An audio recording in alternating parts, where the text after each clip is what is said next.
Entering the Mayo Experience. Mayo Experience. Mayo Experience.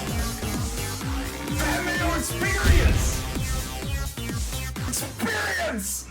Welcome to the Pat Mayo Experience, presented by DraftKings 2022 PGA Championship. DraftKings picks, Millionaire Maker preview, strategy. We got it all coming for you. A reminder to share the show around, please, whether it be on the Twitter machine, Facebook. Maybe you just cold email people the link and get them to click on it. They'll probably think it's spam, but it's not. It's the Pat Mayo Experience. To help us out there, smash a like to the episode down in the description. Give me your 2 favorite plays below $7,000 at Southern Hills this week. And reminder to sub to Mayo Media Network. And if you want to get into a draw for cold, hard cash, multiple winners of $100 cold, hard cash, you need to subscribe, rate, and review the Pat Mayo Experience audio podcast on Apple Podcasts. Even if you've done it before, you get yourself back in the draw, 5 stars, something you enjoy about the show, Twitter handle or email, and boom, you are in that draw. The newsletter is down in the description. They'll have more giveaways inside of the newsletter, plus pertinent info if anything changes. You'll want to be on that email list. Listeners League, it's down there, 6,000 spots this week, $90,000 of guaranteed rake-free money. Let's fill it up so that doesn't go away ever. That's what we want. $90,000 of rake-free guaranteed money on DraftKings, 3 max entry, $15 to play. Highly suggest that you go check that out. FantasyNational.com/Mayo for 20% off. The stats, the simulator, the lineup generator, ownership projections, it's all up there. Once again, FantasyNational.com/Mayo. Joined in studio by Toe Tagging Tambo, Tyler Tamboline. On the line with Ben Rasa from Awesemo.com. Fellas, it is one of the more difficult tournaments, I think, at least just from an overview. It's like, oh yeah, I like all these guys. Now what do I do? Yeah, it's always going to be tough in a major. We talk about this, so we're happy to be back on with you here again. Last time, we'll talk about Scotty Scheffler when we get there, but it was at the Masters. Obviously, Scheffler goes on to get the job done, dunk on all of us up at the top price. He's there again. But this major, like you said, Pat, it's a course. Anything you're bringing in, like I don't know about Alex Checo winning the senior championship, how much we can bring across from something like that, but goes way, way back. And then on top of it, like you said, you have the softer pricing. You got all the guys that we like, and there's a story to tell for everyone. Of course, we'll see how the AT&T Byron Nelson wraps up. That'll have some ownership, come across from there as well. But we'll have to wait and see what happens with that. Yeah, Ben, what are your instincts on this? Because like I'm looking at it right now, I feel like I know who people are going to go to at the bottom of the board, but just the very top, it doesn't seem like one guy really stands out for the price point, honestly. Yeah, I think when you get to the bottom of the board, there are so many plays that have so many red flags. When you get a guy that just feels underpriced, he becomes a lightning rod. Up top, you can make a pretty strong case for all of them because they're the world's best. And then the big difference between this and the Masters, of course, is at least with the Masters, we have a course every year that we are used to seeing. This adds a new element of that. Obviously, we don't play this every year, so just one more variable that we're going to have to try to decide how to attack. Any tips for people entering the $25 Millionaire Maker, Tambo? Because you gave me some 444 strategy a little bit earlier before we came on air. I was like, yeah, I'm not going to play in that one. Yeah, the difference maker to that, just to bring it up right quick, is I think in the higher dollar, smaller field stuff, I think there's actually an opportunity with how hard this course looks like it's going to play that you could have some 5 or 6s get to the top again just because placement points will be so important. I think you still want to take that into mind in something like the $25. I think keeping sort of a tighter pool, getting guys that you actually think, almost like I said to you outside pre-show, Brooks Koepka-esque of back in the day. Let's cut off these guys that we don't think have any chance here and just focus on the guys that can top 20. And what I think, one last strategy tip there, because we have a show coming out soon, the 3 of us together, but just to drop it, we didn't talk a ton about majors. One thing for here is people want to play all their guys, and I wanted to save them for this event, all that. I think the bottom, that 6K range, will get used quite a bit. And I think you could actually, in some lineups, just avoid it altogether and finish in the 7K range and just forget some of those plays down below. Well, that's not going to help people in the comment section who are leaving their 2 favorite plays below $7,000. Still do that,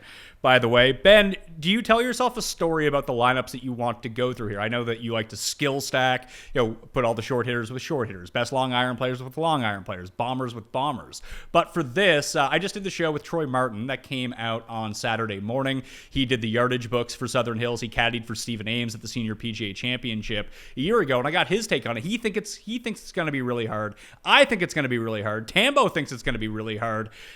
Can you tell yourself a story? It's like, oh yeah, it's not going to be all that hard. It's going to be pretty easy, and build lineups that way. Absolutely. I think no doubt in my mind, not because I think that. I'm with you guys. I think it's going to be really hard. But this reminds me of when we talk about weather and one wave. Oh, it's going to be brutal. They have the clear advantage. And then the wind flips or something unexpected. And you've leveraged really, really nicely if you attack this saying, okay, maybe instead of, the winning score, everyone's going to say 8 under. Maybe it's 20 under. Maybe it's a lot easier. Maybe there's streaks and bonuses. I'm not saying allocate everything like that, but I'll definitely build some lineups taking like Craig Ranch into my mind rather than a torture chamber. I mean, you could have told me that Craig Ranch was one of the PGA professionals in this field. And, he might be. Or a nice new Doritos flavor. Who knows? But looking at this field, it's stacked in terms of top-tier talent. Everyone is here except Harris English and Phil Mickelson are both WD. Do not play those guys. Paul Casey, we're still waiting on. He's going to... I imagine Paul Casey is going to say he's playing until the very last second. At least he's a reasonable price to take this gamble at this time. He's not like $8,600. He's $7,400. We'll have more information on him. I'll continue to have a Paul Casey tracker going on in the newsletter each and every day, so keep tuned with that. And then Sungjae might not play. He tested positive for COVID in Korea, and now they don't know whether or not he can come back in time. If he comes back, like when I did the research show, Sungjae just kept popping off the page for me. Yeah. Tambo, I know you want to play Sungjae. What are your feelings on it, Ben? Yeah, go ahead, Ben. You're not Ben.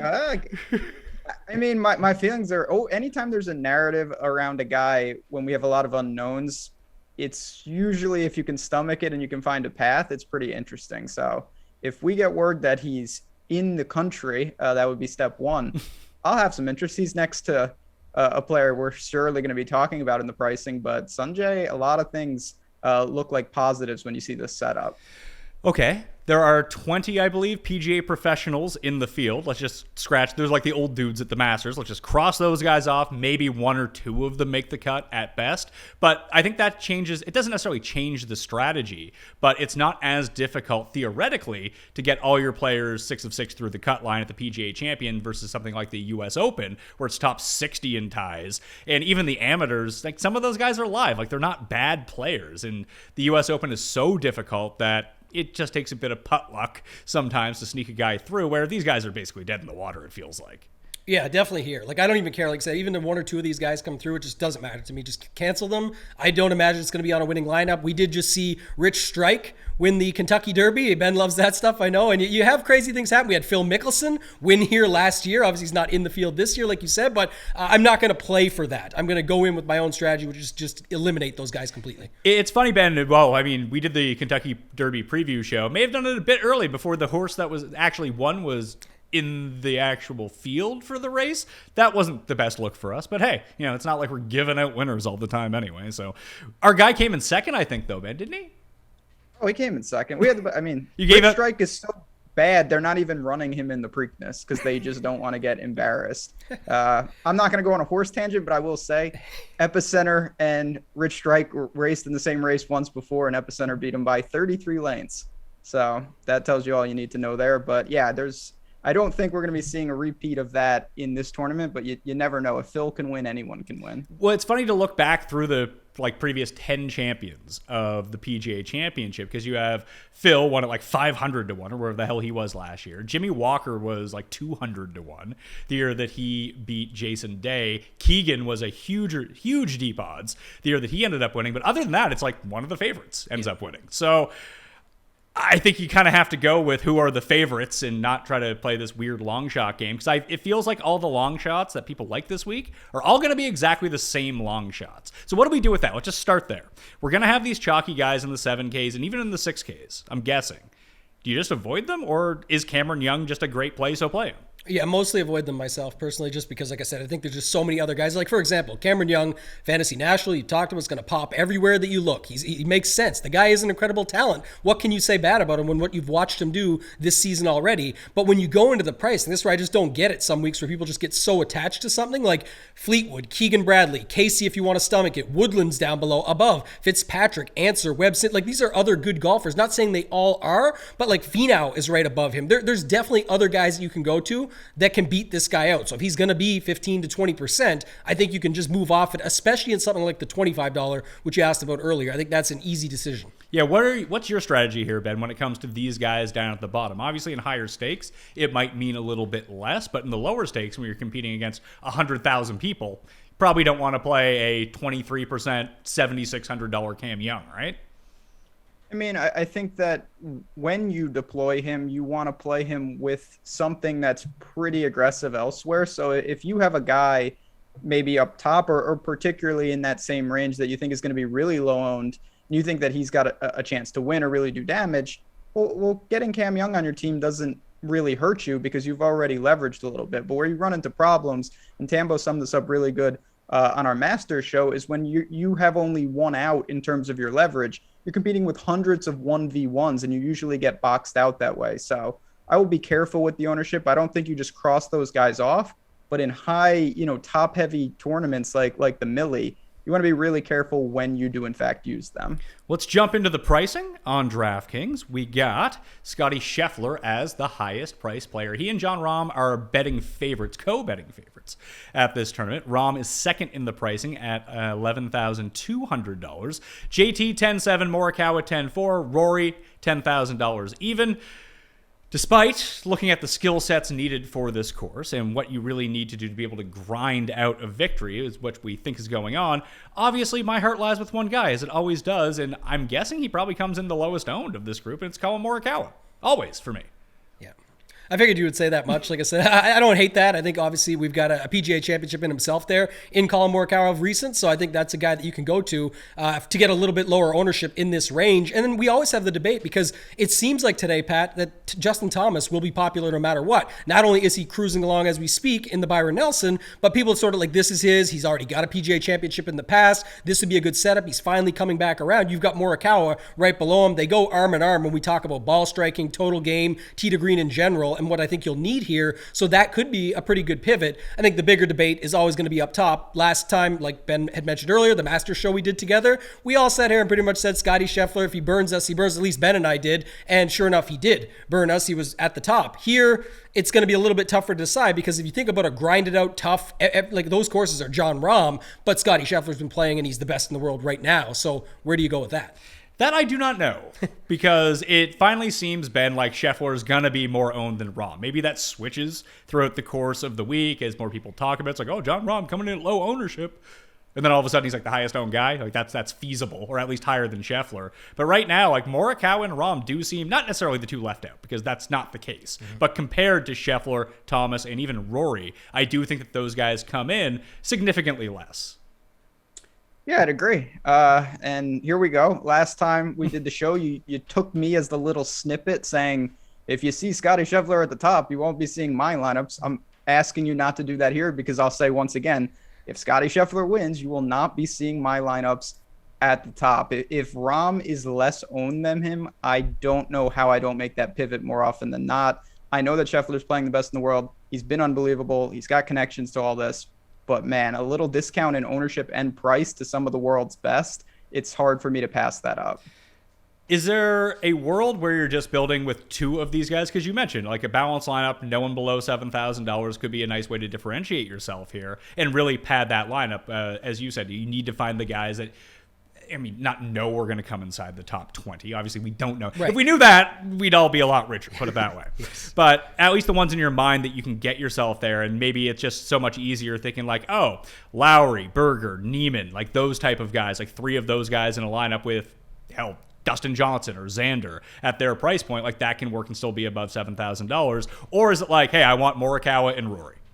Yeah, no, I definitely don't want that. Like I shouldn't say that. Morikawa and Rory, I could start with because that's in a different strategy sense. You're saving a lot of money by dropping down, and you're fading three guys above that the first is a very tough decision for most, and then the second one is the most popular, probably up there in JT. Just my guess as of now, but then the Rahm and Scotty are there. So if you do that, that's okay. I would not go with like a Scotty Rahm lineup, and why I would say that is because even when we get to some of these plays down below it, like Lanto and Hadwin and those guys at 6,300, not only is that's what everyone else going to have to do, do, but it's also me talking to you earlier about needing to get guys into the top 20. Well, we don't know who they'll be. I think that's a way tougher path where you might be able to guarantee a couple of them, but you get really lean at the bottom. So I don't want to go with that strategy. Tambo and I will be back on Wednesday live at noon Eastern time on Mayo Media Network. You can come ask your questions, good questions, by the way, or else you get banned for life on YouTube. But hey, majors usually bring out good questions in people, and on that show, you and I tend to talk through everything and some of these different ideas. If you go Scheffler and Rahm, Ben, you have $6,800 for your final 4 players on average. That would lead everyone directly to the bottom with Lanto, with Hadwin, because those guys really do stick out at the bottom as really good plays. Now, Hadwin was a really good play at the Byron Nelson, too. In theory, was not a great play in reality when he absolutely no-showed the event. So do you have a lean on where you think you're going to start building your lines? Because obviously we're filming this on the weekend before the conclusion of the Byron Nelson. This is more of a way to talk through our ideas before finalizing the picks. That do you see yourself going with a double above $10,000? Or is it just going to be Rahm, Cam Smith, and then into that lower 8s, high 7s? It's not going to be Cam Smith. No, I don't mind that strategy, but you really do have to be careful, because if you're talking about ownership in conjunction with the players, like if you have 2 north of 10, Hadwin's percentage owned in those type of lineups is going to be like comical. It's going to be crazy high. So I'll be careful, but I do like, right now on my screen, I have Rahm and Rory clicked in 7,200 for 4 spots. I think that's enough to get it done. And certainly if you go like Morikawa and Rory, you're landing firmly in the mid-range. I don't worry about that type at all. I think the one pairing, if you go north of 11 twice, you've really made it thin, and I'm not sure you can get that unique. You're looking for like Scheffler and Rahm both to come in the top 5 and then really hope that the 9K range absolutely crumbles. You know who the play is at $6,300 if you want to go that route? Ryan Fox. My guy, Ryan Fox. Always on Ryan Fox. Never really turns out that well. But he's also 63. Playing good right now. He is playing really good right now. So Can we use F-bombs on this show? Yeah, fucking right. Ryan Fox is going to be something that comes up in Discords everywhere if he comes through, is what I was thinking of as soon as you said that name. But it is funny because you have Hadwin and you have Lanto and guys right there that people just watched either burn them or Lanto's cruising right now, that's where the chalk or the people that are going to go down to that range are at least going to go. So I kind of like that call. Additionally, if this was not even 3 years ago, like back when DraftKings first had golf for like the first 3 years, Hadwin's ownership before the Byron Nelson would be like, oh, he's projected like 27%. And then after he missed the cut, it'd be like, oh, he's going to come in at 3%. Everyone use Hadwin. I feel like that doesn't exist anymore. It doesn't. No, and I think it goes back to NFL, which I know Ben follows quite heavily as well as you, of course. But like I always call it the Will Fuller theory, where Will Fuller took till week 5 for him to score like 50 DraftKings fantasy points, but everyone he was 20% every week, and people kept saying, oh, he's going to be lower owned now because he burned them last week. No, he kept coming in at 20%, and eventually he goes off. And I think that's what ends up happening in PGA DFS now.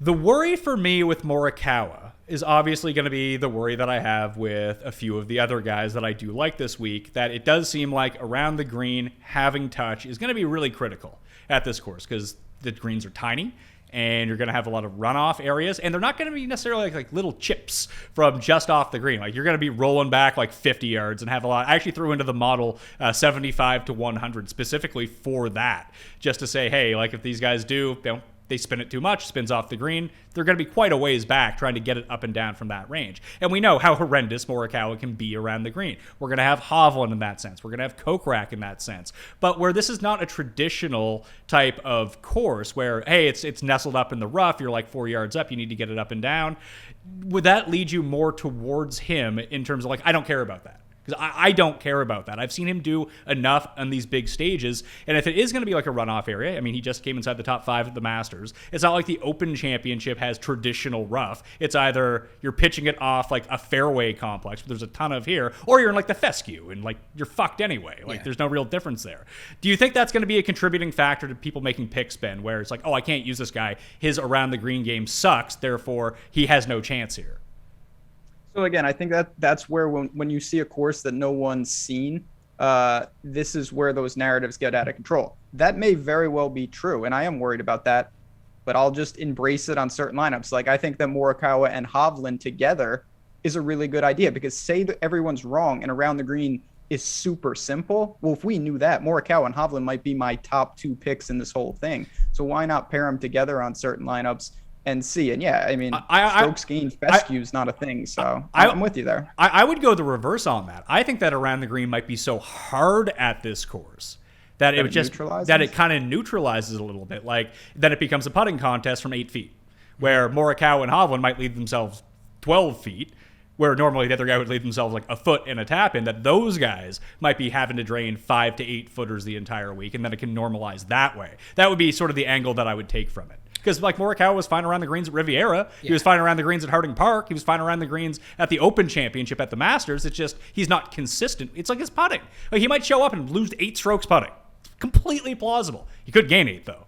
Yeah, he's the higher end version of what we do with Luke List and guys like Keegan Bradley and stuff, just at the much higher level where you are going to have to embrace it. And either of your points makes sense to play it. Because to what Ben said is possible, to what you said is the other way, completely opposite, but it's still a reason to play him. And at the end of the day, at majors, and this is what I always go back to, I talk about this all the time, long-term, talent level, full tee to green. Like, I care way more about that than what did you do the last 3 weeks on the PGA Tour. I get that that's relevant, and I love recent form, but it's not the same at a major. If Colin Morikawa wins a second PGA Championship, would you be surprised? No. If Hovland goes out and wins his first PGA Major Championship in general at a PGA Championship, would you be surprised? No. So I'll continue to play the talents and let other people talk themselves off for other reasons. I think you have to commit to at least one of these guys. Sure. At the top. Unless you want to go full fade of the $10,000 range, although that gets a little bit dicey. Although the 9Ks are packed with legit talent. Like when we go down and look at the 9s, you know, Hovland's at 9.9. I think that's a great price for him to keep his ownership a little bit neutralized, with Cam Smith being 97. Right below him, Spieth, DJ, Xander, Matsuyama, Cantlay, and Brooks. That's the entire $9,000 range. I mean, you could build a team starting with 3 of those guys, and the team is going to look amazing, even with the rest of your roster. So it might alleviate some of the pressure of some of the top guys not getting out of control. But if I'm building a core, and let's say I'm playing 20 250 lineups right now, do I build a core of 4 of these guys from $9,000 up and just kind of mix and match from there and then kind of level itself out down the board? Or do I just say, hey, I'm going to play like 7 of these guys and condense at the bottom? I like the second strategy just because there's this, like you said, to me, yes, you can have a fill from the clouds, as Ben likes to say with guys Lahiri at the players. It can happen. But I'm saying, like you said, Pat, and like we know, these guys at the top are going to be very important, and you need a lot to go wrong for some of these guys to not be in the mix, if not winning the tournament. So it's just going to be a tough track. It feels like it's already long. It's going to play longer. It sounds like there is opportunity for mistakes to be made, and that'll come into play when we talk about some other guys and why I think they're better for this course. But for me, I would go with the latter and play more of these guys at the top and condense at the bottom. Looking back at the past 50 rounds, Ben, on courses that have been rated difficult by PGA Tour, it's one of the tabs on Fantasy National. Strokes gained total on those courses: Rahm, Morikawa, Rory, Scheffler, Victor Hovland, Hideki, Berger, Louis, Xander, Bryson, who's $8,300 by the way, Corey Connors, Matthew Fitzpatrick, and our boy Paul Casey, 74. Like the worst player down there is probably Patrick Reed or Jason Kokrak on difficult courses. Do you think that's the strategy that you want to take here? Guys that don't necessarily rate out well statistically every single week, but when they get to difficult circumstances, their game seems to be elevated a little bit? Yeah, I think there's just something to that in majors and just a mentality. I always talk about like the Corn Ferry mentality when you get on super easy courses, attacking pins, trying to shoot 25 under. You know, you really have to go for it. Here, understanding that if you have some bogeys, that's probably okay, and you might actually be picking up strokes here and there if it's really difficult on some of these holes. And I think there are certain players on tour, particularly a lot of the elites, that really separate themselves by limiting the damage, not necessarily scoring. Dustin he can complete the career Grand Slam if he wins this and at the Open Championship a little bit later on. I've been talking about that for a while. So I think I actually like Hovland the best of all these guys in the 9s, which is not something that I thought that I would say, but I think that I'm just going to punt around the green. Hopefully it works out for me and just go with the guys that I think have enough distance and are consistent enough with their longer irons that are going to play here. And Morikawa, Hovland, like they're 2 of the best, and Rahm for that matter.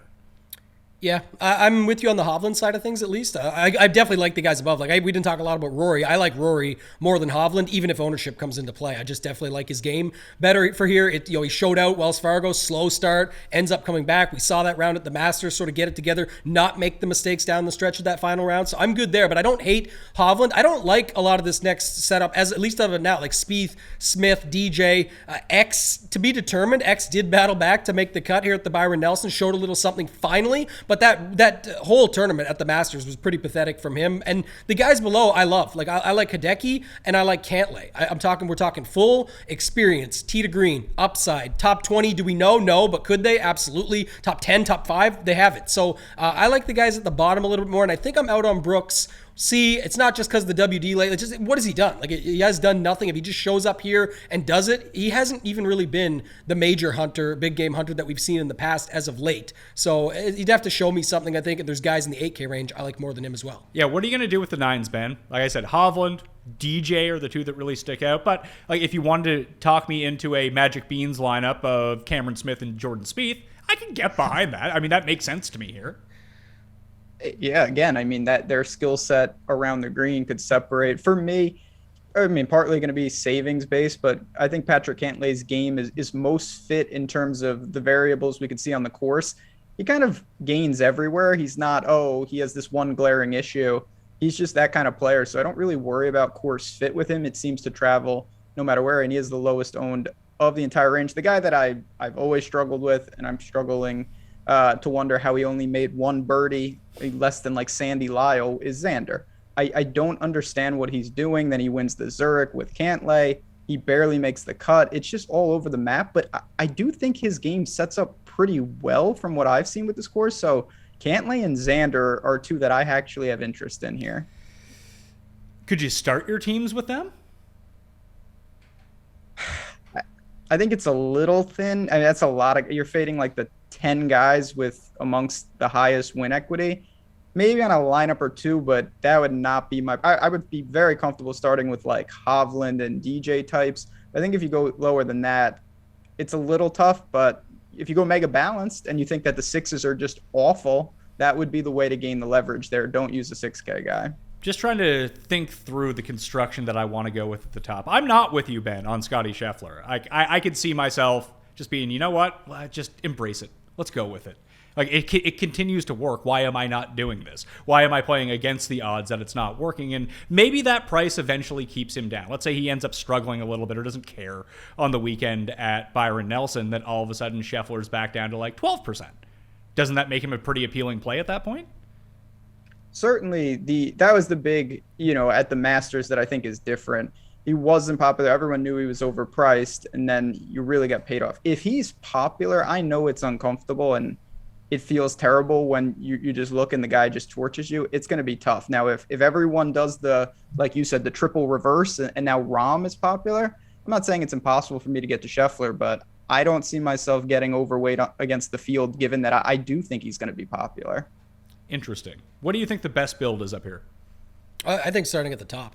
Like I said, if you're going to pick your guy, it's like Rahm, or if you want to start, like you were talking about, more balance, I can go with just starting with Rory and go balanced. I don't love, like to Ben's point, I think he nailed it. Like if you go Xander Cantlay, could it happen? Yes, but you need a lot to crumble up above you, or like you're really, really sweating it down that's final stretch on Sunday, because you might have almost the perfect balanced build, but then one of these guys, there's like 10 guys above that start creeping into the picture, and now that just crushes your lineup construction. So I think starting with like a Rahm or Rory or whatever you want to do up there, but not maybe together. I like with Rahm dropping down or Rory and dropping down is sort of what I like, at least as of now. There's just something about Scheffler and Cam Smith that I absolutely do not want to play those two. Yeah. But I know that those are the two guys that are going to kill me if I don't play them. Now I'm now into that mode. How did this become the thing? Because those are the two guys that I played like every week, Ben, for 3 straight years, and now I don't know what to do. I know everybody like Cam Smith. I'll own. I play Scotty Scheffler all the time. I just can't play him when he's this type of price. And we saw at Augusta those two just free drops, just holing out from all over the place. They're very, very dangerous. It's not where I'm going to be. If I had to build one lineup, it would start Rory and Cantlay, and it would be very, very traditional 110, 1-9. Yeah. What is it with Rory over Vic right now? Is it the form? Because I feel like Rory's going to be more popular than Vic at this point. Or maybe that there becomes like the Oklahoma State narrative, and then all these guys who went to college in the Big Ten get like triple the ownership of everyone else. But it really feels like people want Rory to win this so badly that I think they're just transferring everything onto him. I'm good with fading Rory. For me, it's just the price, 10K versus 11.4, and Scheffler's better. He's won way more. Okay. He's done more. The Okay, Masters. so not necessarily Scheffler versus Rory. Like why? Let's go Hovland versus Rory, Smith versus Rory, Morikawa versus Rory. I think I'd rather play those 3 guys over Rory this week. And that's not to take away from Rory. Obviously, he can win, but Rory feels so trappy to me here. It could be. Yeah, we'll wait and see. Like, you and I will talk to it on a Wednesday show, see where it goes. I'll have a much better decision based off of that. But at least as of now, I told myself I'm not getting off Rory in this spot. Like I said, the one thing about the Sunday at the Masters is just he did not make that mistake down the stretch. He made a few going into Wells Fargo, and I can't remember if it was, I think it was actually Mexico Open. I keep saying that. But whichever one he just played at and sort of battled back and came up in the top 5 there, showed some more heart there. And now we get him here at a pretty fair price, and you can start lineups with him. So I like Rory here as of now. Hovland, it's nothing to do with the around the green game. You could go Rory Hovland if you wanted. I talked to you previous about the Morikawa Rory lineups. I call them Rory Kawa lineups. They're my favorite at something like a major because they both have the upside. They don't kill you on price. There's always guys above them still, and you can still get into a build that doesn't have to go down to 6,300. Morikawa, Hovland, Spieth, and DJ, Ben. I think those are going to be my 4 from up here.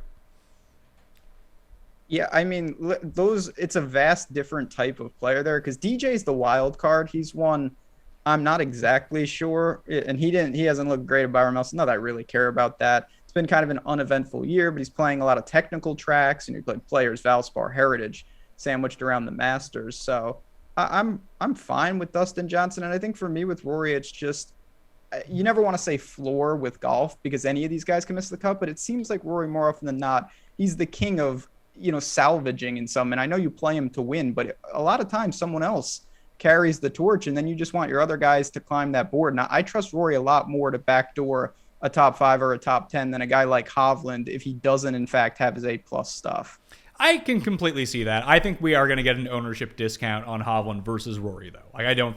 It might be it'll be comparable, but I think that there will be enough of a difference to make that matter. And I think they're pretty similar. I mean, they're not similar players in terms of what they. I mean, the stuff that they do well, they both do really well. Obviously, Rory has fine-tuned his game a little bit more and get him back on bent. When I went through the stats, Rory one of the better putters on bent grass, which I found really surprising considering it doesn't even include it doesn't include any of the Masters stats. But if we just throw out around the green, which is a big ask, obviously, that Hovland all of a sudden just becomes, and I'm going to be sitting there on Friday needing Hovland to make the cut. He's going to put it into a bunker and I'll never see him again. That'll be the end of him. I think it's good that you just, like you said, we talked about this on our strategy shows. We've talked about this going through these, sort of prices on different shows that we've done, but you got to take your stands and pick your guys. The difference for me is like, if I like Rory and I love how Ben just framed it up, sort of, you're not looking for it as a floor, but you feel more comfortable, especially here where I'm counting on placement points. I feel better about that versus Morikawa and Hovland are sort of those risk-taking types where you're hoping they come through, because if they come through, they can really come through and get you that ceiling, if you will, to tie it back. But I'm hoping for guys like Hovland, Smith, Spieth, DJ to eat up those 10%, 12% chunks that won't get put to Rory. So while Rory's still higher owned than a Hovland, some of that ownership does get sparsed out to the other guys, and you can get them. You can still get overweight on a guy like that. Ben, Tambo's out on Brooks. Are you in? No, I know he's going to be, the lowest of all these players, but I truly don't think right now he belongs with these players. He could turn it on, and we've seen that time and time. Before Scheffler crushed me every week, it was Brooks.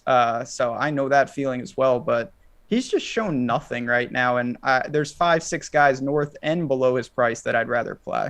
A lot of bunkers, deep bunkers on this course. Looking at it, of the very top end guys, the ones who rate inside the top 20 of all players in this field over the past 50 rounds in sand saves gained. Let's see here. Schauffele is 7th. Justin Thomas is 5th. Everyone else is like pretty mediocre except for Cantlay out of the sand, which is really weird. Like Hovland, Morikawa, Rahm, and DJ have been especially atrocious. Even Spieth has been pretty bad out of the sand. Although when it came down to getting it up and down out of the sand at the Heritage, who did it? It was Spieth. It wasn't Cantlay, despite his lie being, 400 times worse than Spieth's. But hey, end up taking that one. But I might add another one into it. I'm leaning Cantlay, and with Brooks, feels like people are going to get paid on Brooks or they're going to lose all their money on Brooks. It's one of the two outcomes. It feels like we just keep chasing it at majors, though. We just did it at the Masters, had to get him in there. The price was still cheap enough. This is where he bounces back. He didn't. You know who else is good at sand saves? Rory McIlroy, hole 18, with Morikawa at the same time at the Masters. But that's one hole, one sample size. But just to bring that back up, yeah, Brooks is just going to be a tough ask. He will be extremely low owned. People will still talk themselves into doing it. Again, I'm just hoping that 5 to 7%, if that's where it ends up, just guessing. But if that's the case, just pull that away from another guy and just you're putting it on somebody else and just having to worry if he buries you, he buries you. How much are you weighting driving distance here, Ben? Are you going to go with a lot of big bomber lineups? I definitely think that that's one of the unknowns here. And I do kind of lean to that you could be very aggressive potentially. It's tough up top because a lot of the world's best, of course, crush off the tee. That's probably why there's some of the world's best. I think it gets more into play when you start talking about, I mean, Cam Champ and those types where that's their only skill set in some regards. But I'm going to probably weight driving distance and just strokes gained off the tee pretty heavily this week. I think I'm going to be doing the same. Like, if you wanted to build something out and just make a very rudimentary model on Fantasy National, driving distance, or maybe split up driving distance, half strokes gained off the tee, and that does recoup some of the guys that don't drive it as the Morikawas of the world, who aren't short by any means, but still gain a ton with their driver because they have a lot of precision with it. So those two approach from 175 plus around the green. Yeah, I like all that. I will say this, just to tie it back into what we talked about earlier, asking about like, what if it's not an around the green course? What if it is? I think the driving distance becomes, again, it's going to be needed no matter what. It's an extremely long course, but I think that's almost the better stat where you could pull it back. What if it's hot weather, it's a little bit drier, you get that firm and fast, a little bit more run out, and you start to see some of these shorter hitters that are more precise and then have pretty good around the green games and all around games, major experience, all of those factors. That could be where you do look kind of like Ben's style and you build some bomber lineups, but then build some other ones that don't worry about that as much and mix and match, because that's the stat I think that will get talked about the most this week for good reason, but that's where I could see a possibility that it could switch at the end or something. Over the past 50 rounds, guys that don't have big driving distance but are still very high in strokes gained off the tee, we're looking at Corey Connors, Patrick Cantlay, Matthew Fitzpatrick, Bubba Watson, which is really weird because, yeah, you think just pure bomber. That's just not how he's been playing. Yeah, I mean, he's been playing a lot of really short courses, so obviously that kind of goes into it as well. I thought it was really strange to see that Bubba's been really dialing it back, not going big driver. Like, even at the week at the Players, like, how these shorter courses have been better for him, weirdly enough, when he doesn't go full balls out. Yeah. I mean, for Bubba, that's definitely interesting. Ben looked at it that way too. But I'm talking like, I think they're not on your list, but like Burgers, Fitzpatrick was on your list. Guys like that. Sung Jae. And like some of this stuff, I don't think people realize, but to me, I at least see it, that these guys, they would love to have longer distance, but they also know what works for them. And then they're so good at controlling it from their lyre where even Morikawa does it. Morikawa doesn't mind having the longer iron is. Why? He's the best in the world with long irons. Why does he doesn't care if he gets that extra 10 yards on the opposite. Zalatoris went and fought and got some more distance. Good segue, probably going there next. But he's a guy that can get a little bit more off the tee now and is still a very good ball striker. So it's to each their own and what they like. But I think some of these guys will creep into the mix despite the fact they don't have the driving distance on the models and whatnot. We see it all the time too. Like, there's a reason that Kevin Na continues to do well at the Masters. Corey Connors, another one. They have certain things figured out about what they can do as a part of their game. Obviously, this isn't the same because they're not playing the same course over and over and getting that firsthand knowledge. But Connors at the ground running at Augusta. Spieth. So two other Augusta guys, Spieth, Cam Smith. Cam Smith's got a great history there. Spieth's obviously a champion there. You've got guys that just know what their game is, and we joke about magic beans, but at some point it's their game. It's what they've got figured out. It's not always going to work out for them, but when it does, it can destroy us, at least if you're fading them in DFS. So some guys just know their game, and if you stick to it, that's what ends up winning for them. To Zalatoris at $8,900. He is followed by Burns, Lowry, Berger, Neiman, Sung Jae. Still trying to figure out whether or not he's going to play, so more on that. Sub to the newsletter. Play in the Listeners League Listeners League. Link is in the description, too, down there. Bryson, Tiger, Max Homa, Hatton, Connors, Louis, and that's the entire $8,000 range. What do we make of Bryson? Because I think on paper, this reeks of a Bryson course. Again, it does based on what we're going to hear and go with. But no one's going to play him. They're definitely not going to play him. He's in the Brooks Koepka zone here. So if you want two guys that are in the mid-range that could sort of fit your builds, that no one's going to be on, that there could be some upside, and then you can sort of play whoever you want after that point because they're low-owned, it would be Bryson and Brooks. But I don't know, like Bryson the bomber has been there when he's played. Mind you, he hasn't played for a very long time. It looks like lately sort of what's going on, that he's a little bit healthier and could be out here for this. But all-around game has not been there. 4 full rounds at a tougher course, regardless of if distance is needed or not. Does he come through versus some of the other guys there? I don't know. And I've seen better form and have better feeling about the other guys. So as of right now, I just don't see any reason to go there. Maybe we get some more news as the week goes on. Do you think he ends up playing, Ben? I don't, but it's regardless. If he does play, he's a little cheaper, so it's a little easier to just blindly back him. His around the green game, though, is like I don't know. I'm a little concerned with what he's going to give you. So if you want to blindly do it, I guess I could see it, but I think he's, of all the people we've talked about, he's the most likely to miss the cut in just cruising fashion. How about Tiger, who was $8,200? You won't be seeing any Tiger in my lineups, but he continues to surprise me. Yeah, it surprises me too. That's, if he beats me, that would just be another bullet point on the resume here. But no, I'm not going to play Tiger. I'd rather play basically everyone else in the 8s over him. I have Lowry, Berger, and Neiman as my 3 strongest plays. I don't think I'm going to be alone on that whatsoever. I bet Zalatoris to win when I was on vacation. I saw a boost up to 50-1. I was like, hey, good enough. I like what you said about Zalatoris, about not backing him at Byron Nelson, that if the winning score is going to be 25 under, he's just never going to make enough putts. Yeah. But if the winning score is 8 under, everyone's kind of missing. That puts him back into play. And fast, bent grass greens, no problems with Augusta greens with Will Zalatoris. Maybe this will be the same thing. Well, yeah, that's his issue is missing putts by like a foot here or a foot there, and it frustrates people, especially like a birdie fest where you need these are now eagles or birdie putts that he's missing, and people are pissed off because they need all the scoring they can get. Look at the Byron Nelson as we speak; it's different altogether here. The guy doesn't make a lot of mistakes. He's one of the best ball strikers in the world. He's now priced fairly. I actually don't think people are going to go off of him based off screwing them last week. I think it's going to be totally different, and you're going to have to make a decision at 15 to 20% what you do with Zalatoris because 8,900 is fair. We know he's got the ball striking and all-around capability, and this narrative shouldn't be a surprise. What's funny is that most people are just realizing that it's not a surprise this week and couldn't figure it out last week because he was 30% owned. Why were you doing that in a birdie fest when there was true winners and proven guys around him? Here, I think he'll be popular, but I think he is a good play. I think he makes a lot of sense from that perspective. I am playing Zalatoris, Ben. Do you think you will get there as well? I don't like him as much as you guys do, but I think the point is well taken that his game, when everybody, if you hit it to 25 feet here, making that birdie putt is a complete luxury. 2-putting for par is what you need to do. That's a totally different skill set and mentality to where you have to hit it to 10 feet and make the putt more often than not to gain. And that's when you're shooting for 25 under. I don't think we see that here. I think Will Z is certainly better built for the thing we talked about with 2-putting for par. So I get it. Not in love with it just because I really like Neiman and I really like Lowry. Why do you like Neiman so much? Well, one, I think he's perpetually underpriced, and he's still so young. He's made such good strides, particularly around the green. He, to me, is kind of forming that Cantlay type of game. It's just extremely well-rounded. We always knew he had the approach numbers, but the putting and around the green, it's easy to say, look what he did at Genesis because that was just absolutely dominant, but look what he did at Genesis. I mean, this is just, I really think that he's primed to continue to build and get in the mix in majors. Is Zalatoris the new Xander when it comes to DraftKings? Yeah, go ahead, Ben. Go ahead. I never get him right either, so yeah.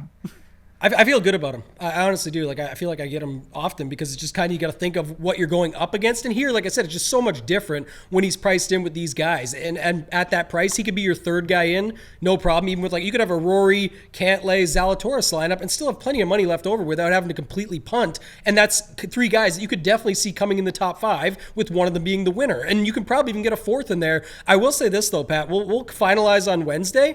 But as of right now, I'm hoping this is a week that a lot of people don't like the 8K range because I think just looking at it now and going through it, if you go up to a Rahm lineup or Rory, like I've mentioned, even Rahm though, stick with Rahm over Scheffler. Scheffler, if you want to use him, come down here. I like, right off the top, love what Ben said, Berger, Neiman, Im, Zalatoris, Lowry, and then you go to the bottom, Homa, Louis, I don't Connors. like Homa. You don't have to. I'm just saying that's a guy that's right there that you could see at 8,100. I'm talking about like if this place, one thing I think I have a good stand on no matter what is that the placement points will be most important. It's the DraftKings show. We're talking about DraftKings scoring. If you have a ROM, you can fit 3 of these 8K guys. And not only could the winner come from this range, it could. Shane Lowry could win this tournament. Neiman could win this tournament. And then you have ROM up there right behind them in second. And then a couple other guys in the top 5 or 10 from this range. And you're only in the 7K range for your final 2. You could definitely find a couple guys there when we get there that end up at the top as well. If you go Rory, Cantlay, Zalatoris, like you mentioned, $7,300 remaining for your final 3 spots. If you wanted to go, let's say, start with Morikawa, because that's what I'm likely to do in a lot of my lineup. So let's go Morikawa, and then you just kind of drop Morikawa, Zalatoris, Neiman, and I like Connors. I really do like Connors at 8K. I think this is a good spot for him. You have those 4 guys, Morikawa, Zalatoris, Neiman, and Connors. You still have 7,100 left. So you could, in theory, go down to the Hadwins of the world. Like that's I think a more unique way to get Hadwin or Lonto in your lineup if you really want to do that. It'll be Ryan Fox for me. But then you can go up again if you really want to those high 7s. Yeah. I mean, what you have left there is, like I said, you just have no need to do that. I think that's where, again, even though you're doing it in a more unique way, which I love, I'm saying I think the better way is to avoid it, because what are the chances, what's higher? Ryan Fox comes in a top 20 and gets to the top one of these large field tournaments, or somebody in that 7K range, 2 of them come through and end up in the top 25 or top 20 that close the door for you? I think it's the latter again. So that's how I'm looking at it. Yeah, you'd have to think of it, let's say, if I put one of those guys in, the 2v2 that you're thinking about would be Fox, Lonto, or Hadwin, and Fitzpatrick, Finau, Webb, Answer, Adam Scott, one of those guys as a 2v2 versus having McNeely, Tringali, Hoagie, Peters, Van Rooyen. Why does it say Van Rooyen is out? He's going to play, right? He was a withdrawal from this week. He WD'd from, they haven't updated it yet. Yeah. But, I mean, Van Rooyen would be on that list. Not shocking, I like Luke List at this course. Yeah, I do too, actually. I wasn't sure if you're going to bring him up or when you were going to bring him up, but as I talked earlier, you look at long-term tee to green. Again, Luke List fits in this much cheaper version. Don't forget about the win earlier at the season over our guy we just talked about, Willie Z. At a course that...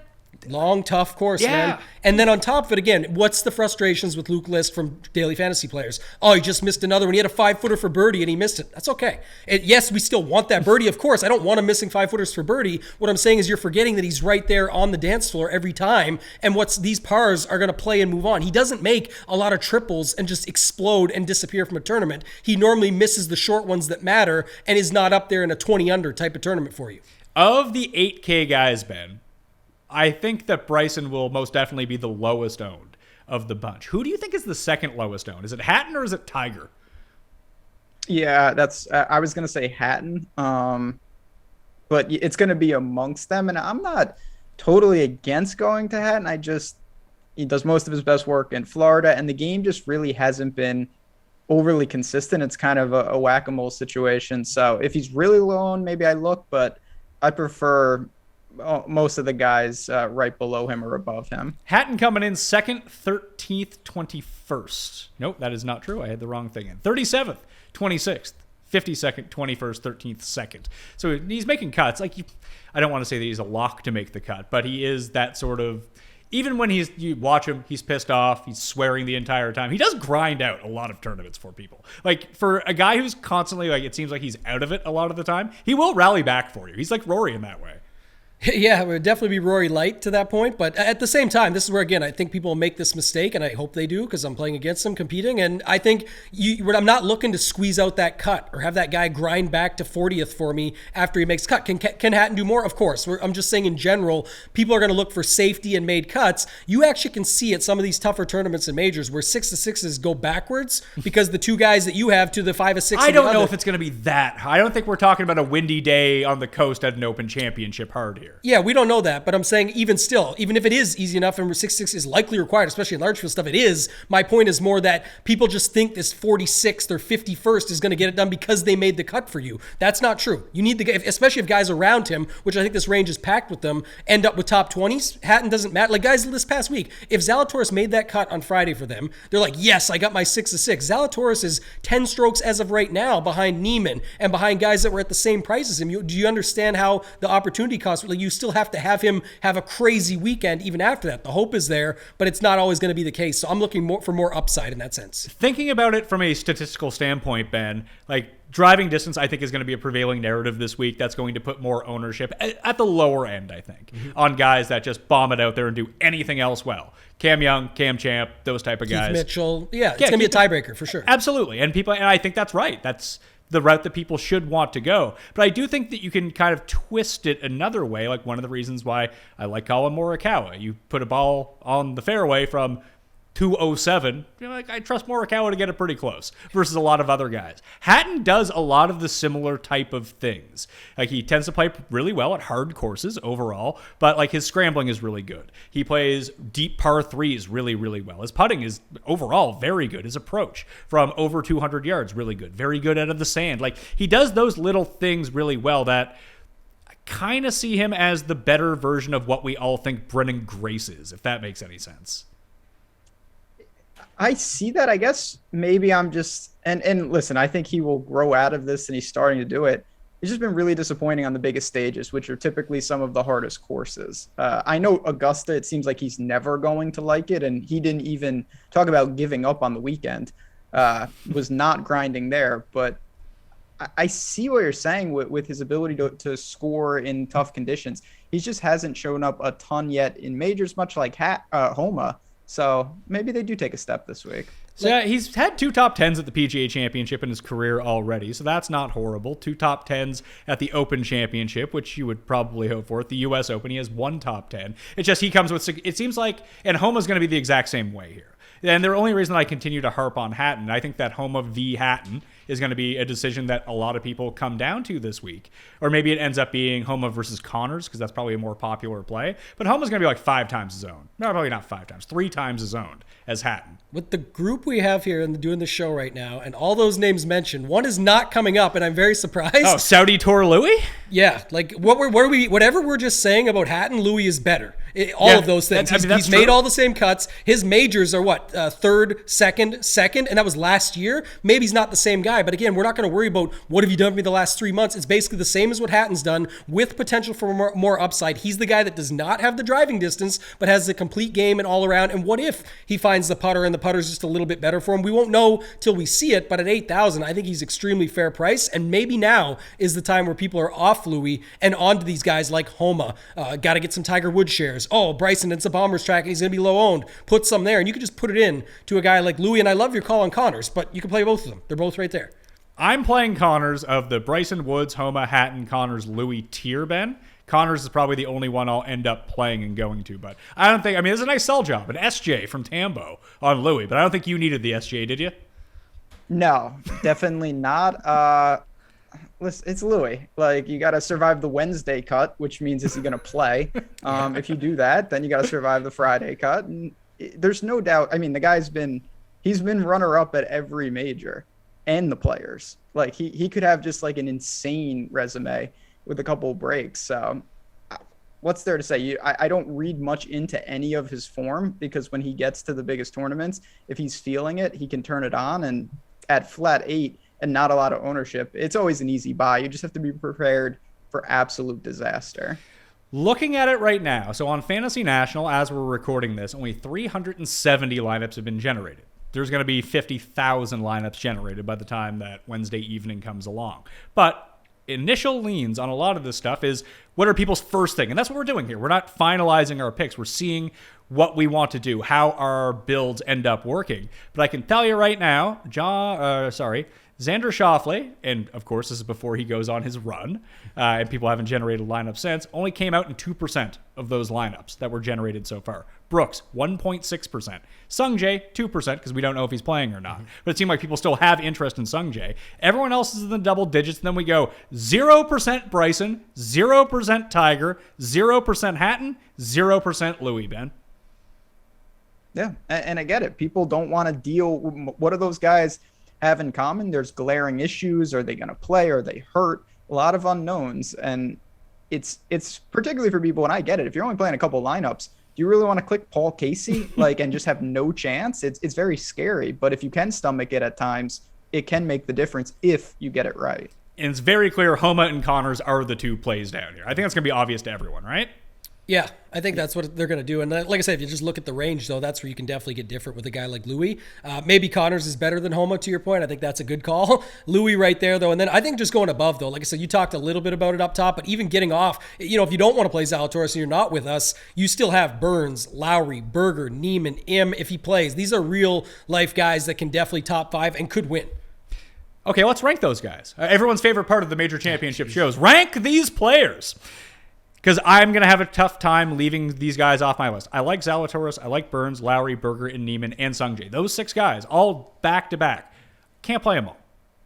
Did we have a preference for them? Because I think it's Zalatoris, Neiman, Lowry would be my top 3 of that bunch. And I feel like those are going to be the top 3 for everyone. Yeah, they probably will be. I like the Lowry call quite a bit. Like I said, just assuming how it's going to play out. But I don't know. I've come around on Berger quite a bit. My challenge with Berger is usually in these tougher fields, we don't see the full finish. We see him 30th or 25th or something. And that could help here at this price tag, but it's sort of right at that price where I just need or want a little bit more. Maybe he shows it and gets it done here. So I really do like Sungjae.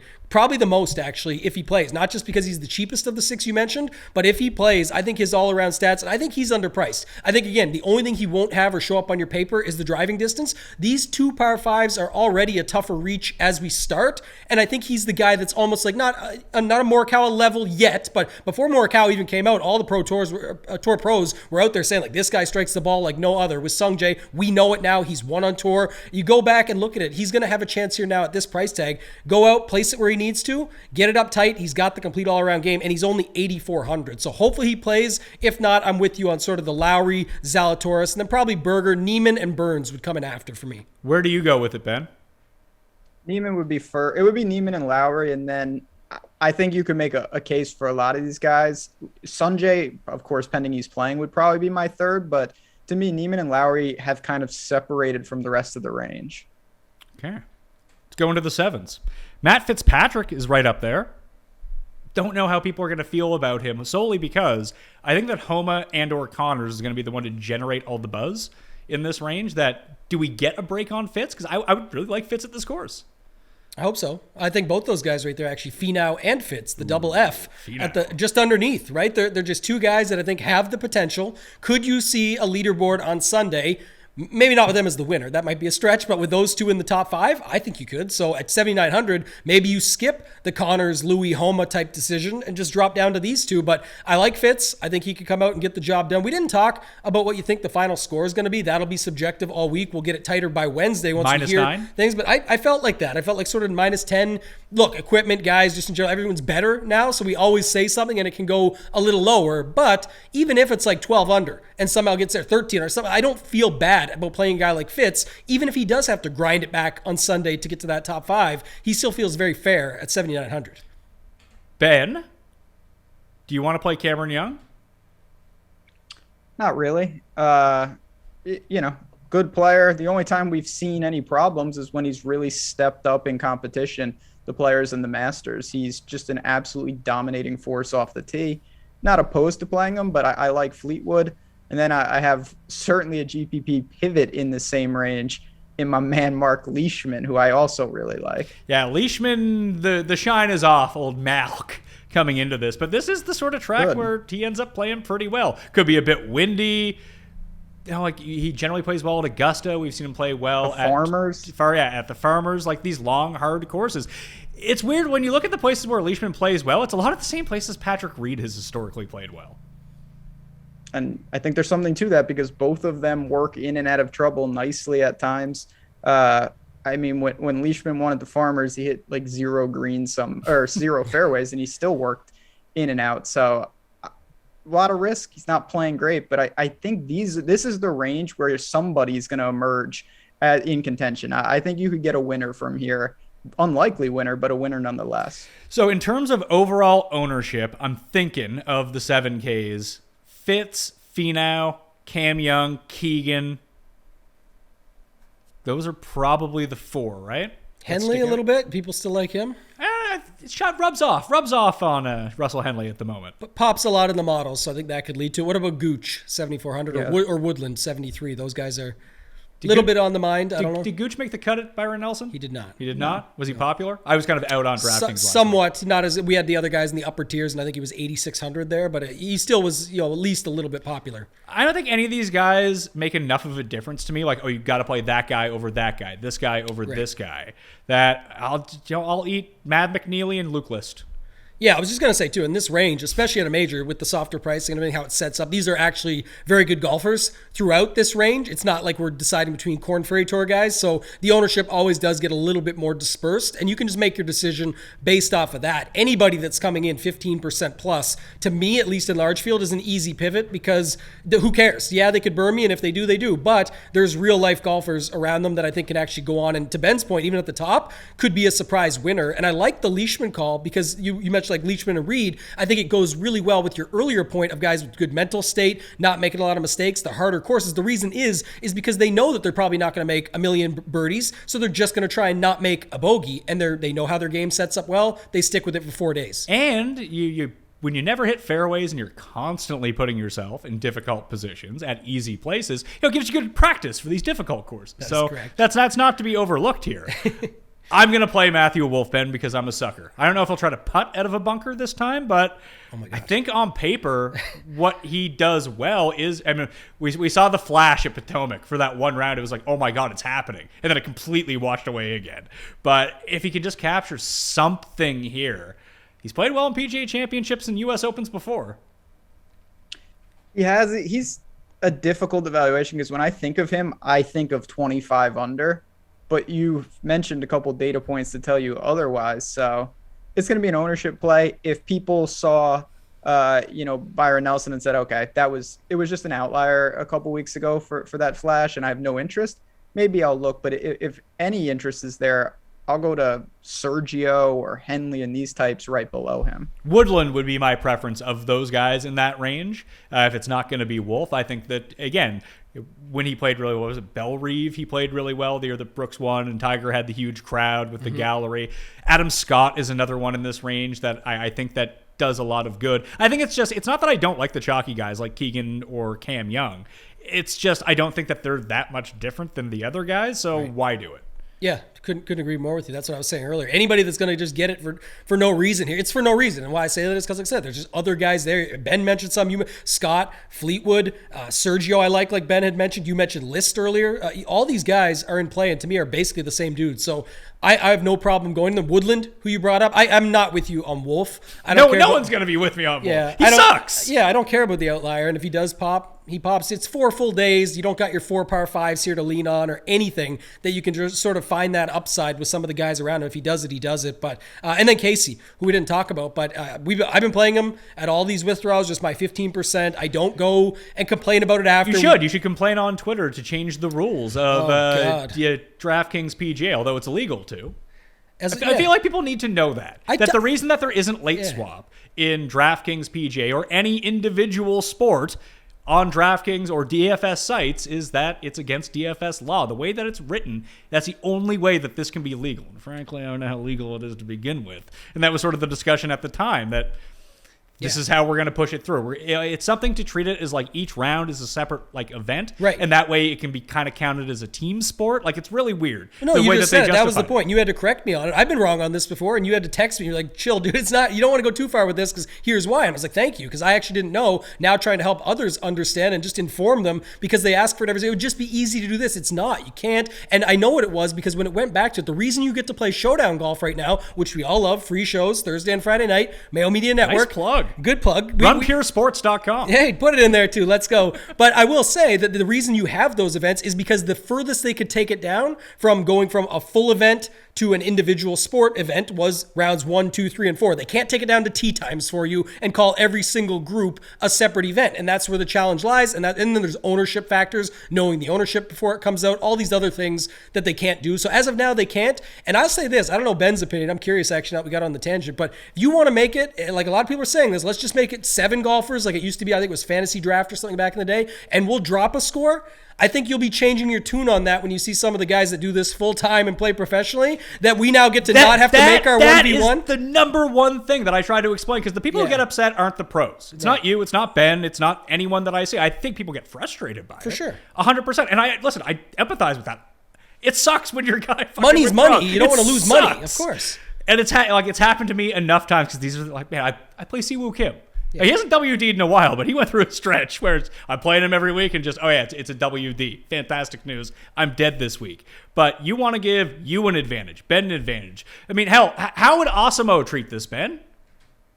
Yeah, I mean, what the number one point I would make would be, I don't think people understand that if you get more decision points during the tournament, the tools that the sites have, including Osimo, really give you a huge edge, and that edge is going to be probably to your detriment if you're a casual player. Like, you don't want the ability for people to get an insight into the ownership and then be able to make late swaps on their team. That would be a disaster for you. You're much better, like in the NBA, it's always a hot topic of upping the variance and saying, I'm going to have some withdrawals, but so is the field. And sometimes it'll be to my, people always forget that. What about the week when the 20% owned guy withdraws and you didn't play him? And now you're playing beyond rake free. Yeah. Don't see them on there talking then, do we, Ben? They're not on there saying anything at that point. Oh, they're so happy sitting at home. It happens, right? It's almost like poker, though, where people lose jacks to aces. Yeah, someone goes all in, just blind shoves, you call with aces get cracked. Yeah, and then they only remember the time it happened to them. They forget about the times they've done it and won tournaments because of it, or beat their friends for all their money on a Friday evening. So it's just that exact same thing. Yeah, it's just that the advantage would rest with the guys that are on top of it, playing 150 lineups and have access to the tools. Yeah. Far more than, hell, even me, who's just, I'm not going to keep up with it. I talk about on this show during DraftKings NFL season how important late swap is. You know how often I late swap? Not very often. Probably never. Yeah, exactly. Not very often. Yeah. Yeah, it's also, that's a lot of time to be, like, you know how long the tee times are? You're going to be just sitting there for hours on end. Wait, like that. I'm glad it locks when it does. And this is someone who played a lot of CT Pan this week, so yeah, it's not. We lost money on Pan too, and I love what Ben said earlier in the Louis conversation. It's like everyone talks about the Friday cut sweat and then the Sunday sweat down the stretch. The Wednesday sweat or the Wednesday cut sweat is like the withdraw sweat is like another one in itself. So I kind of like that. Brian Harmon WD'd from the Byron Nelson. It didn't seem like he was hurt though. It just seemed like he didn't want to play. So he's in the field here. He's down in the low $7,000 area. No Phil, no English, as we pointed out. Casey's hurt, may or may not play. So if we had to go with 4 from this range, I'm very good with List. I'm very good with McNeely. I always like playing McNeely at courses that have very, very small greens. And when I talked to Troy Martin, he said these greens are basically like Pebble Beach type greens. Like, they're so small. Hey. Second place there to Daniel Berger when McNeely was there, had his best run. Oh yeah, that's right. But he also just made 3 eagles yesterday. We're recording this on Saturday, of course, of the Byron Nelson. Still waiting to get to a conclusion there tomorrow. But the point would be, I don't know if he'll pick up steam, but the better McNeely does this week, you tie in some of those things you just said, I think would bring a little bit more ownership to him. And maybe he's okay. Like you said, maybe he doesn't get that much, and probably a good play for that reason at 7,100. Wolf is kind of YOLO to me. There's something with Woodland that I like about this course. The other guy that I was wrapping my mind around, Ben, is Kokrak. Good on bent. Don't want to see him have to hit it out of a bunker, unfortunately, because, I mean, he won at Colonial last year, and I thought he kept leaving it in the bunker. Every time he had to chip, he was just god-awful. But I don't know what to do with him at 73, because I think he fits really well. Yeah, he is a tough one, and he's shown that even he's bled, like he had a really good finish at Valspar, and he still bled around the green, but he masked it. He gets his putter, I don't know what he did, but he fixed it. And that used to be the double lethal combo, bad around the green, bad putter like Griot. Now he just has one of the two. So he can get by there. I'm not sure I'm going to get to him in any major capacity, but I see the angle for him to be successful here. All right, I'm throwing him on the short list. So who would be your 4, do you think? I think I had 5, and it's just close. But Phenom Fitz at the top. I definitely like both those Fs. Like I said, I think there's 2 things to it. One, I think they're both really good and capable of getting to the top. 2, I like that they're sort of below those 8K guys that people might have some recency bias towards, or just always like to play. And a guy like Corey Connors. And then going down from there, I like Sergio. I like List. And I like one more. Who was I going to say? Oh, Casey. I'll leave him as my wild card, because Casey for me is like your Wolf. It's like I'm willing to lose money on this guy. If he WDs before his tee time, so be it. Hey, we don't know tee times yet. Maybe he gets an early tee time, and we will know before lock, and I can still swap my lineups out. But I'm still interested in Casey at 7,400. Your boy, Rick Fowler. He's down here. He's not my boy. Not going to Rick? No, I'm definitely not. I don't like this, like 70, basically McNeely at 71. I can do that. Van Royen, I have interest. Got to figure it out a little bit more. But like everyone else below here, I don't really like. I have one. I'm probably terrible, but I'm going to try it again anyway. Harold Varner, HV3. He's carrying ownership. He popped up when I was doing a ton of research. But now he's got guys like Noren who maybe from this week will stem over. There's other guys there that people could play, but I've liked him a little bit more. The Saudi win was one thing to sort of get the ball rolling for this season, but he can play good at these courses, these tougher tracks. It was, and I know some people are already bringing up Bethpage Black towards this type of setup in this course. But Varner, mind you, did shoot an 81 on Sunday while Brooks went on to win. He was in that final group going back to that point as well. So I just think it's just an all-around tougher course. I think HV3 could pop. What do you see down here, Ben? Because I was looking at Bez, but I don't want to do that, do I? No, you don't want to do that. In the lower sevens, yeah, Sergio would probably be my preferred target. Noren, the long course does concern me, but everything else, I really do like the way he's playing. I've played him a lot this year. He's making cuts. He's got a runner-up at Farmers, which I have been talking as a comp. You got Peters. You know what? All the hard courses he was he was 6th in Phoenix, top 40 at the Farmers. He was 5th at the Honda, 12th at Valspar. He's European. Like he's dealt with all sorts of shenanigans with courses. Like he can handle it. And he's flat 7. The price is right for him. I just don't know what else I want to do in this range. I looked at Seamus. I don't think I can do it. I looked at the real solution, by the way, for withdrawals is no matter what, you get Thomas Peters. Like that would be a good rule I could get behind for people. But I don't think I can get to Peters either. He's just out of control right now. 6Ks. As mentioned, Lontho and Hadwin, I think, are going to garner ownership. Keith Mitchell is another one. I really do like Keith Mitchell this week. I think everyone's going to like Keith Mitchell this week for good reason. Aaron Wise and Mito, though, Ben, just pop when I ran the stat model. Of course. You got the elites down here. Aaron Wise, once you get him in the big game, very, very dangerous. He's playing well at Byron too. So he's going to be my target, obviously, but Munoz is right there. What do you think happens if he wins Byron Nelson? I don't know. I think that his ownership would probably be higher if he came 3rd at Byron Nelson than winning Byron Nelson. I'd agree with that. Yeah. True. But is this a course for Munoz? Like, doesn't feel like it. Like Craig, the Bunny Ranch seems like a course for Munoz. The Bunny Ranch seems like a place for Pat Perez or something. Yeah. But you know what? Here's one for you. Stewart Sink. This reeks of a Stewart Sink course. Not to win, obviously, but there's Stewart Sink. He's T13. Feels like that. Yeah. Like, you need to be 2 under and hit a bunch of greens in regulation? Yeah, here we go. Yeah, I don't hate it. Didn't he just pop recently, I think, too? I didn't look it up before I came on, but I do think that's interesting. The one I was going to say, I don't think it's a Munoz or a Wise course. And I know Ben loves Aaron Wise. I like him. I play a lot of Aaron Wise, played a lot of him this week, even with the ownership. I thought good play, and he's doing okay, and maybe that will bring more to him. But I'm going to play the guy right above him, $100 more.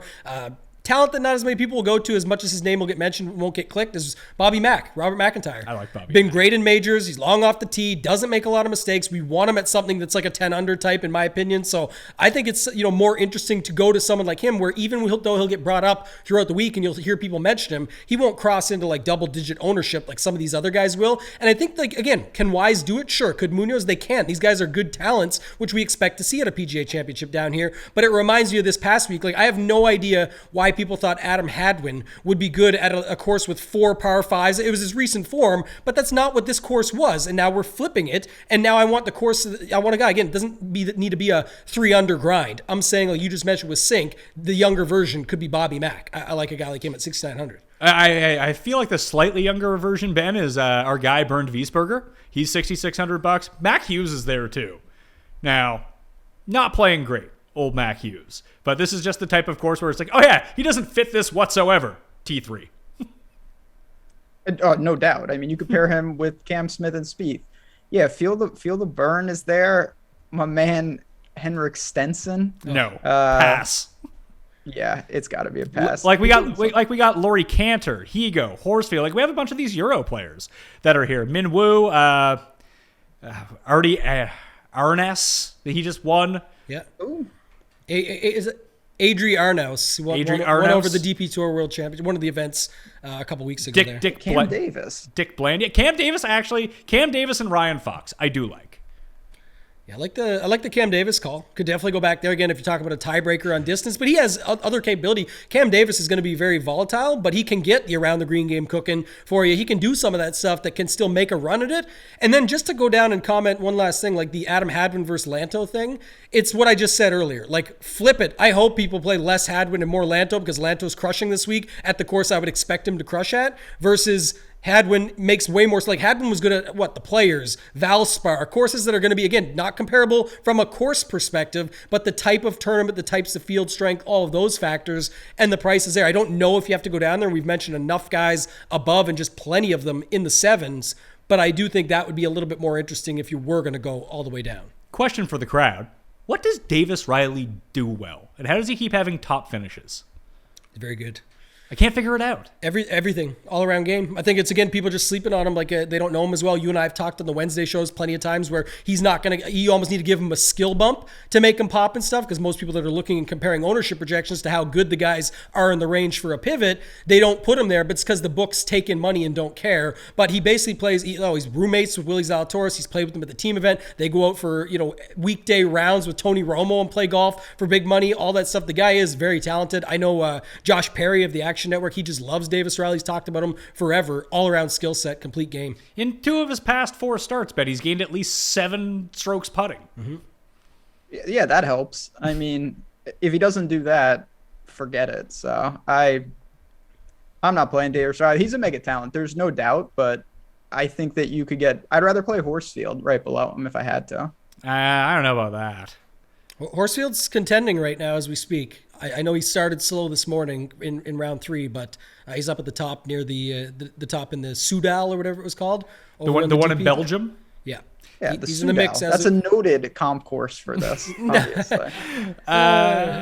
Davis Riley, man, like one thing too is it was talked about. He is a very good putter, and that's why the whole team event thing, everyone was expecting them to crush. He drives well too. He does. That's what I was gonna say. And if you go back, like Valspar, that second was no joke. Mexico Open 5th. Like he's got other recent finishes that would say that he can be in the mix. It's interesting enough that we'll get to see. This will be the first time really to see him in a big time event like this, at least as of late. At 6,800 though, I think you can definitely take some shots on him. Is there an ownership threshold with Keith Mitchell, Ben, that, I'll play him if he's below X number? I mean, if it gets crazy, like Keith Mitchell, listen, Keith Mitchell makes a lot of sense and he's going to stand out down here. But let's not think that Keith Mitchell isn't above talking about, living and dying in a bunker. Like he could have some serious problems. So if he's really popular and I can get 1/4 the ownership, 1/50 ownership on Glover and I don't know about Stenson, but other people, I will look to that. But I have a feeling that Keith Mitchell will be the safety valve for most down here. Let's play the best plays. Try to construct a lineup. Unless there's something else that you guys want to talk about in terms of roster construction, a player that we didn't get to, I'll open the floor to everyone. One last thing just to finalize, I think what Ben was saying there is just back to my original point on the 6K range. Almost everyone that we brought up in the 6K range, we had something else to add on. But if this happens, we're screwed. Or if this, then that. That's why I'm saying, I would take your stands, pick your spots. But like I said to you earlier, Pat, I like spreading it out up top and then sort of making some stands down low and just getting after it that way. Let's play the best plays. Can we construct a play the best plays lineup? The one that we built for Potomac 2 weeks ago, crush. Yeah, it was very good. It was my best lineup of the week. It was a very good wasn't close. Yeah. It was like one of my only 6 of 6s. It was great. Yeah. So where do we go here? Where do you think the start is? Is Justin Thomas the start for the play the best plays? I think so. At least as of now. In the middle of the top 5? Yeah. Yeah, I wonder how much this is going to change. And this always does change. I remember we built the one for the players and it was completely wrong by the time that Wednesday rolled around. It's just we're trying to snapshot a moment right now of how we think this is going to turn out. I think it is going to be Thomas, and then we go down to Cam. I think we put Cam Young because it's the as of now best plays lineup in our mind and where we think people will go. He would fit that mold. Again, people could come off of him by the time we get there, but he really does pop in everything, and he has played well at pretty much every style of course you've given him. And Connors. Yeah, I think Connors too. Same vein. Yep. So Thomas, Young, Connors, we have 7,900 left for the 3 spots. do we think that people go to the Hadwin Lonto? I think because it's a major and because we have those, we should utilize one of them down at the bottom. I don't know who it is, but I think you should do that so we can build with a little bit more upside up top. With Lonto having the better week than Hadwin right now, it's probably going to be Lonto, I would guess. Although, scanning the early ownership percentages from down here, let's see, Lonto has been generated in over 20% of people's lineups. He's the guy that everyone's going to be on right now and talk themselves out of it by the time Wednesday comes along. Other than that, it's Mito, Munoz, Chris Kirk. Those are the three that are really drawing a lot of attention. Yeah, I could see that. I think we got to go Lonto, like based on the T15, the T6, and in the mix this weekend already, and at that price, he goes into the best plays lineup. So that leaves us $8,700 for 2 spots. Does that get us to, let's say we use Fitz. Does that mean we go Fitz and DJ? Does that mean we go Cantlay and someone? Something like that? What do you think here, Ben? It looks like... Zalatoris Neiman? Oh, Zalatoris Neiman. There. Oh, I just clicked into that. That's the build.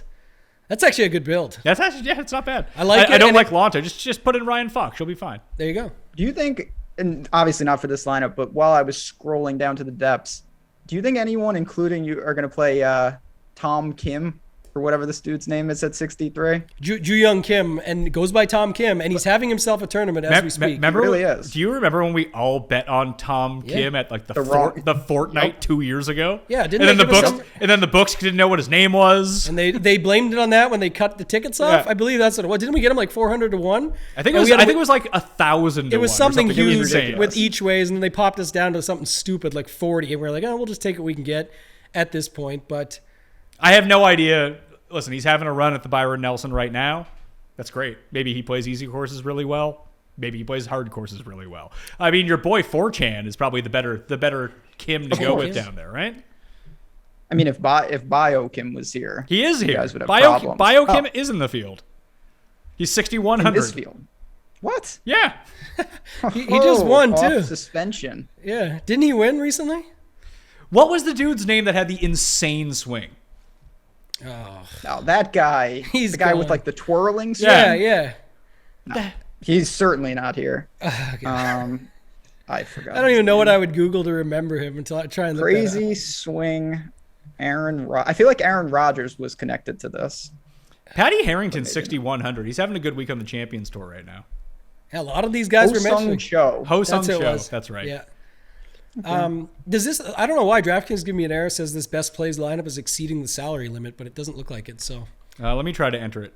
Entered for me. Yeah, there you go. So the best plays lineup for the week. It starts with Justin Thomas, and then it's Neiman and Zalatoris in the middle, along with Connors, Lonto at the bottom, Cam Young in the $7,000 range. That will be the best plays lineup for the PGA Championship in 2022. I shall return on Monday with Jeff Feinberg for bets. Tuesday with Rick Gaiman, player-by-player breakdown. Live Wednesday, noon Eastern time, live chat with Tambo.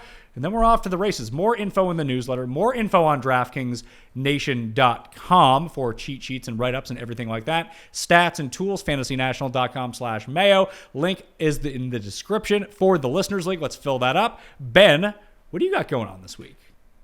Yeah, so over at Osmo, certainly we're gearing up for the PGA Championship. We'll have shows throughout the week, our tools from ownership to projections to leverage, just a great way to build if you're getting started in golf or you just want to try something new for the week. We certainly have deals and promos. Osmo.com/promos. We would love to see you as part of the community.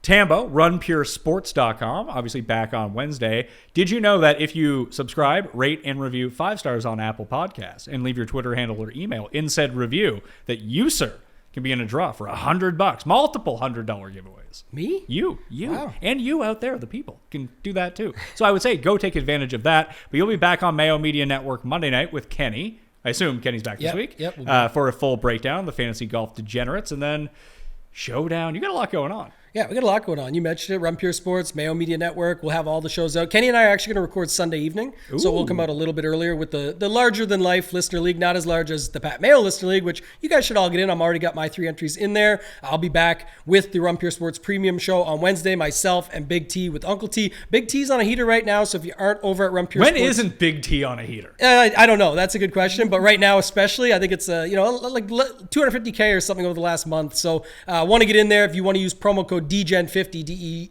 DEGEN50. Get yourself 50% off your first month. And then, of course, back for the showdown shows throughout the major championship this week. That'll do it for me. Sub to Mayo Media Network. Smash a like on the way out. And I hope that you had a good Byron Nelson and you win even more money at the PGA Championship, whether it be betting on DraftKings. But until I see you then on Monday, I'm Pat Mayo.